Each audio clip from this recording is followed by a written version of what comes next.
sorunları söyledik. Bu hafta biraz karı koca arasındaki ilişkiden bahsedeceğiz. Dinleyin güzel bir şekilde. Belki biraz espri tarafı da olabilir. Eve gidip ailenizle beraber oturun ve dinleyin. Evde de belki biraz güleceksiniz. Biraz da düşüneceksiniz. Amacımız sizi güldürmek değil, fakat hayat bazen güldürme de ister. Bazen espri de ister. Fakat gülmenizi için söylemiyoruz. Yani illa ki gülün diye demiyoruz. Fakat hayatın gerçeği budur. Bunları o şekilde size anlatıyoruz. Hayatta bu da var, bu da var. Her ikisi de olduğu için bunları size söyleyeceğiz. Birincisi, erkekler, bayanlar. Hayat normaldir. Her ailede sorunlar, sıkıntılar olacaktır. Fazla abartmayın, büyütmeyin. Her aile kendi hayatını daha iyi bilir. Bazen biz komşuların hayatı cennettir olarak düşünürüz. Belki onlarınki bizimkiden daha beter. Yani hayat odur. Mükemmel bir hayat isteyen cennete gitmesi lazım. Bu dünyada sıkıntılar olacaktır. İnsanız, imtihana gelmişiz. Sıkıntılarımız olacak. Bunu bu şekilde önce bunu bilelim. Fakat sorunlar olduğu zaman ve tabi biz hayatı nasıl kendimize zindan etmeyeceğiz de güzel bir hayat edeceğiz. Erkeğin yapacağı bazı şeyler var, hanımın yapacağı bazı şeyler vardır. Erkeğin yapması gereken ilk önce sürekli güler yüzlü, eve girerken bir Bismillah söyle. Allah'ın bir selamı ver. Bismillah ve selam söyleyerek bir eve gir. Bunu bir yapın. Önce şeytan ve cinleri, onları dışarıda bir bırakın bakayım. Eve bir girin bakayım. Mümkün olduğu kadar hanımlarla tartışırsanız bile eşinizle kendinizi haklı çıkarmayın. Ben haklıyım, ne olursa olsun. Ya ben yanlışım. Kıyamet kopmaz. Eşindir. Konuşursunuz, tartışırsınız. Fakat bir mesele oldu. Sen haklı, o haksız. Baktın ki hanım, yok efendim ben doğru söylemişim. Tamam, sorun değildir. Biraz vazgeçin yani. Sorun değildir. Abartmaya gerek yok. Hele olay olmuşsa, bitmişse, efendim sen böyle yapmasaydın, ben böyle yapmasaydım. Yaptın, bitti gitti. Kendinizi illa ben haklıyım, sen yanlış yaptın, efendim diz üstü çıkman lazım, özür dilemen lazım. Bunlara gerek yok. Bunları yapmayın. Ya bazen siz erkekler, biz erkekler hata da yaparsak, hani eşimizdir lo, yabancı biri değil. Özür dilerim, kusura bakma. Ya hakkını helal, keşke bu lafı söylemeseydim. Veya da yanlış bir laf ağzımızdan çıktı. Özür dilemeyi bilmemiz lazım. Hele eşimize karşı yabancı biri değildir. Ailemizden biridir. Ona karşı sakin ve güzel olursak, kibar olsak çok güzel bir şeydir. Sesinizi kaldırmayın. Gürültü yapmayın. Bazı insanlar sanki yıldırım çarpmış gibi böyle gürültü yapıyorlar. Gerek yok. Mertlik değil, erkeklik değildir hanıma karşı gürültü yapmak, el kaldırmak, saldırmak. Bu kibarca bir şey değildir yani. Bu erkeklere yakışmaz. Bir şey daha var, biz hata yaparız.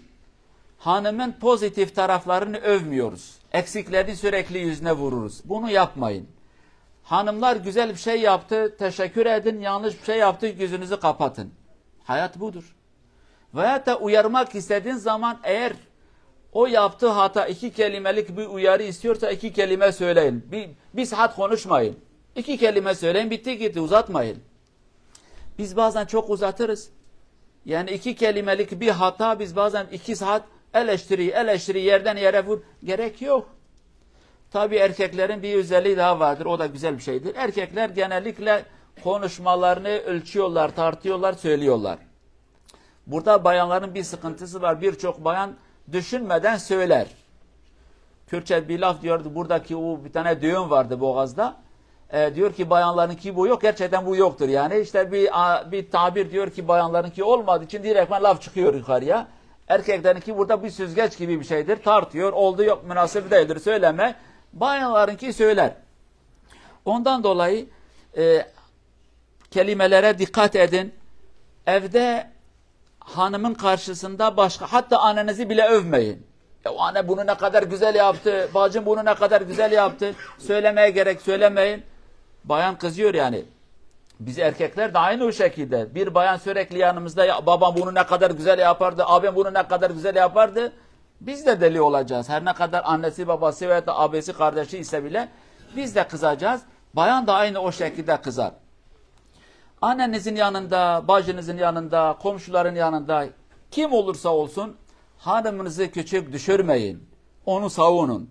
Hanım eğer bilse ki eşi onu korur, muhafaza eder, kanatları altına almış, inan ki o hanım o eşe köle olur. Kurbanı ve hayranı olur. Diyor ki bu beni muhafaza ediyor, bu beni koruyor. Ama yok efendim, yabancıların yanında, hatta o yabancı senin annen baban olsa bile, hatta kaynanan olsa bile, sen hanıma bir şey söylesen, hanım diyor ki bana bir hançer vurdun, bunu kabul etmem. Yani sürekli güzel şeyleri söyleyin, eksikleri görmemeye çalışın. Bir hata olsa da onu kibarca, nazikçe ve münasip bir zamanda, görür görmez hemen değil. Yani hanımın tansiyonu düşmüşse o zaman söyle. Kin, öfke, nefret, kızma esnasında hangi lafı söylesen faydası yok. Bırak ki konuşma bitsin, her iki tarafın siniri bir gitsin, ondan sonra ya hanım sen bunu keşke yapmasaydın. Ve 2 kelimelik bir şeyse 2 kelime. Bir sayfa yazı okuma yazma. Tabi bu erkekler için. Hanımlar için de bazı hanımlar tabi evleniyorlar, ondan sonra gözleri açılır. Benim eşim niye manken gibi değildir? Niye efendim şu kahraman gibi değil? Şu adam zengin, adam kadar zengin değil. 10 parmağında 20 tane marifet niye yok? Buna benzer bu insanları ancak cennette buluruz yani. Biz de eksiksiz hanımı cennette bulur, hanımlar da eksiksiz erkeği ancak cennette bulurlar. Bu dünyada herkesin bir sıkıntısı vardır. Fakat unutmayın, Türkçe bir laf var, diyor ki yuvayı dişi kuş yapar, öyle bir kelime vardır. Kuş aleminde öyle bir şeydir, erkek aleminde de aynı, insan aleminde de bu vardır. Bir hanım akıllı, kibar, aklı başında ise, inanın eşin eksikleri ne kadar varsa da bu hanım eksikleri örter, eşinden de eş yaratır, ailesini de korur ve muhafaza eder. Yani birçok şey hanımın elinde, hanımlar da bunu dinlesin. Hanımlar, maalesef birçok hanım, belki bizim milletimizin hanımları da biraz o hastalıkları vardır. Yani eşlerine karşı kaburgaları kalın, başka insanlara karşı güler yüzlü, nazik ve kibar. Bu da ters bir şeydir. Senin eşin bu, senin hanımın bu. Birbirlerine karşı kibar ve nazik olun. Kavgacı olmayın. Alttan almayı öğrenin. Ama maalesef birçok bayan kesinlikle eşine diyor ki asla diyor bir derece aşağıya ben inmem. Sen bir söylesen ben 2 sana söyleyeceğim. Hayat bu şekilde değil. Bayanlar bunu bilmeli. Bayan biraz daha nazik, biraz daha kibar. Mesela bayan şu hatayı yapar. Eş dışarıdan gelir, belki evde bir sıkıntı var veya bir eksik var, bir şey var. Adam da işten gelmiş. Gerçi bu bayanlar bu zaman onlar da çok çalışıyor. Adam bir ayağını içeriye almış, ikinci adamı ayağı daha atmamış. Bizim ekmek yok, niye ekmek getirmedin? Bir adam içeri bir gelsene bakın, bir 2 dakika otursun, ondan sonra söyle. Bayanlar bu hatayı yapar. Direktmen eksikleri, istekleri, arzuları neyse yanlış bir zamanda söylüyorlar.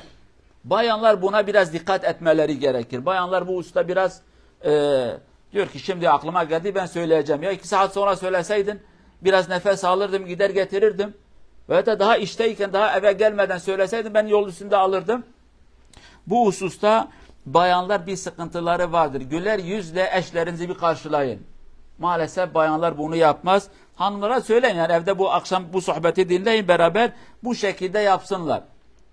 Mesela hanımlar bir sıkıntı var, biraz yatak meselesidir, fakat bunu açıkça söylemem gerekir. Biz bazı dini meselelerde ki İslam'da şöyle bir kanun var, la haya fil din, din eğitiminde utanma olmayacaktır. Erkek milleti ne zaman sorun yaratır? Yatakta hanım ona cevap vermediği zaman adam sorun yaratır. Erkeklerin öyle bir arzu ve istekleri vardır. Hanımlar da maalesef bunu bilmeden veya da biliyorlar, fakat diyor ki yok, alttan almam sana. Ya senin eşindir, zaten helalindir, beraber evlenmişsiniz. Hanım eşine iyi bir eşlik yaparsa, hanımlık yaparsa, yataktaki görevini verirse, mutfaktaki ve salondaki sorunları yatak odasına götürmese o hanım hanımdır. Peygamber zamanında sallallahu aleyhi ve sellem bir bayan gelmiş, diyor ki ben bayanlar adına geldim, şikayet ediyorum. Hayır diyor ki erkeksin, bizim eşlerimiz sürekli sizinle, erkekler cihada gider, hacca gider, şunu yapar, bunu yapar. Bize bir hayır yoktur, yani biz birçok hayırdan mahrumuz. Peygamber diyor ki sen çok akıllı bir bayana benziyorsun, yani kendi bayanlarını güzel bir şekilde temsil edebildin, ifade ettin sorunlarını, gel sana söyleyeyim. Diyor ki bir bayan eşine iyi bir şekilde bayanlık yaparsa, hanımlık ederse, özellikle yataktaki olan durumu güzel bir şekilde eşini memnun ve tatmin ederse, bütün erkeklerin yaptığı ibadetler kadar sevabı ve hayrı vardır. Erkekler bazen bilerek bilmeyerek çok istedikleri o yataktaki ilişkiyi dile getirmiyorlar. Hanımlara demiyorlar ki bunu istiyorum. Hanım da diyor ki söylesen bana diyor. Ya sen de anla bu işi, o da anlasın. Bu helalsiniz zaten. Erkek bu arzuyu dışarıya atmadığı zaman sağa sola dışarıya gider. Dışarıya gitmese bile bu sefer bunalıma girer, sorun yaratır. Bu bir gerçektir. Gözümüzü kapatsak, açsak, kabul etsek, etmesek bu bir gerçek. Birçok yuva bu sebepten dolayı yıkılmış ama maalesef hoşumuza gitmiyor. Ben bu lafı nasıl söyleyeceğim? Eşlerinden ayrılan birçok hanım veya da birçok erkek bu yatak meselesinde anlaşmadıkları için, birbirlerine güzel bir şekilde iyi bir hayatı vermedikleri için herkes başka bir tarafa gider. Ya bazen erkek kendi hanımını tatmin etmez, hanım kaçar. Bazen hanım eşine iyi bir şekilde eşlik etmez, o adam dışarıya kaçar. Yani ikisinden kaynaklanan bir hatadır. Peygamber diyor ki sizden biri eşine iyi bir eşlik ederse, sadece yemek yapmak değil, güler yüzlü, temiz bir elbise, güzel bir koku. Ya yatak odasına girdiğiniz zaman bütün soruları unutun. Başka bir hanım ol. Artık eşin nasıl bir şey istiyorsa ikiniz helalsiniz. Ne yapıyorsanız yapın. Bir erkek yatak odasında eğer rahat olursa bu adam meleket gibi olur. Bunu unutmayalım. Fakat eğer yatak odasında bir adam eğer rahat değilse, sorunları varsa başka bir adam olacaktır ve huzur görmeyecekler. Bayanlar bu noktada da sıkıntı yaratıyorlar ki Peygamber Efendimiz'e güzel bir sözü. Bir bayan bunu yaparsa tamamdır. Sanki cihada gitmiş, bu kadar oruç tutmuş, bu kadar hac yapmış. Yani eşinizi küçük görmeyin, değer verin, hizmet edin, yardım edin. Biri evin dış duvarı, diğeri de evin iç duvarı. Adam dışarıda hanımını savunsun, sevgi, saygı, muhabbet, güzel söz. Hanım da içeride eşine o şekilde davransın. Huzurları güzel olacaktır inşallah. Cenab-ı Allah cümlemize iyi bir yuva, iyi eşleri nasip etsin. Eşleri olan da inşallah eksiklerimiz azalır, artılarımız çoğalır. Allah Azze ve Celle yuvamızı imanlı bir yuva kılsın inşallah. Huzurumuzu kaçıran şeyleri de Allah bize nasip etmesin. Vesselamu aleyküm ve rahmetullahi ve berekatuhu.